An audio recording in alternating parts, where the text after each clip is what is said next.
Hello. તો India પહોંચી ગયા છે આપણે લોકો. તો તમે લોકો પહેલાં આખો વિડીયો જોજો, લાઈક કરજો, સબસ્ક્રાઈબ કરજો અને શેર કરજો અને મોર લોકો સુધી પહોંચાડજો.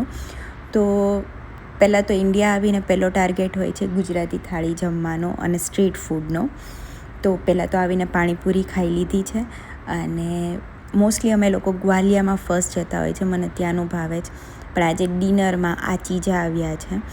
મારા માટે આ ન્યૂ રેસ્ટોરન્ટ છે, મેં નથી ટ્રાય કરી, પણ ઘરેથી લોકોએ કરી હતી તો રિવ્યૂ સારા હતા.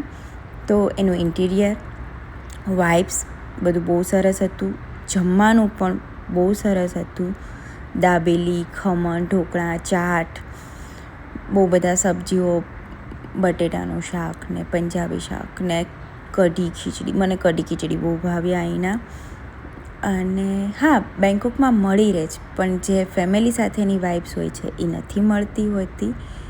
અને હું ખાલી ઇન્ડિયા જમવા માટે આવું જ, મને ઘણીવાર એવું ફીલ થાય. હજી હું લંચ ઘરે કરીશ, પણ હું 1 મહિનામાં હું ડિનર ક્યારે પણ ઘરે નથી કરતી, કેમ કે મારી પાસે એક જ મહિનો હોય અને અહીંયા આગળ બધું મળી રહે, પણ સ્ટ્રીટ ફૂડ નથી મળતું. એ જે ટેસ્ટ હોય ને સ્ટ્રીટ ફૂડનો, એ હું આખું વરસ એનો વેઇટ કરું છું, આખું વરસ રાહ જોતી હોઉં છું. એમાં પણ ભાવનગરના ભૂંગળા બટેટા, પાઉં ગાંઠિયા, બહુ બધી વસ્તુઓ છે. પાણીપુરી તો સ્પેશિયલી મિસ કરું છું કે જે એક પાણીપુરી આપે. તો બસ, અને બહુ સારી રેસ્ટોરન્ટ છે, એકવાર ટ્રાય કરવા જેવી છે.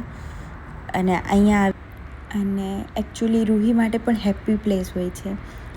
નાના નાની, મામા મામી, જે એની જીદ પૂરી થતી હોય છે, જે એને મજા આવતી હોય છે. ઓબ્વિયસલી અમે નથી જ કરવાના, અમે સ્ટ્રિક્ટ પેરેન્ટ રહેવાના જ, પણ આજે એને અહીંયા બહુ મજા આવે છે. તો ચલો નેક્સ્ટ સ્ટેશન પર ચલીએ. તો આપણે નેક્સ્ટ ડે નેક્સ્ટ પ્લેસ પર આવી ગયા છે. તો આ ક્યાં છે હું કહી દઉં કે અદાણી શાંતિગ્રામની બેક સાઈડ, પાછળની બાજુ છે. અને મારી મમ્મીને પૂછીએ ક્યાં છીએ, તો એ જે આન્સર દે છે ને, ભાવનગરવાળા જો જોતા હશે ને તો એ સમજી જશે કે શું કામ મમ્મીએ આન્સર દીધો. તો એકચ્યુઅલમાં મને આ પ્લેસ ગમ્યું, મને આવી બધી જગ્યાઓ બહુ ગમતી હોય છે. હેલો, બોલો.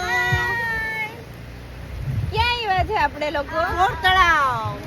નહીં, જેમ ભાવનગરમાં આપણે બોર તળાવ છે, એમ આપણે અમદાવાદની કેનલ પર આવ્યા છીએ. તમે વ્યૂ જોઈ શકો છો, બધા જ બહુ જ પ્રિટી, બહુ બ્યુટીફુલ વ્યૂ છે. પણ વરસાદ બહુ આવે છે.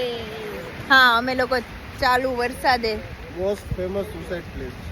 હા, મોસ્ટ ફેમસ સુસાઇડ પ્લેસ.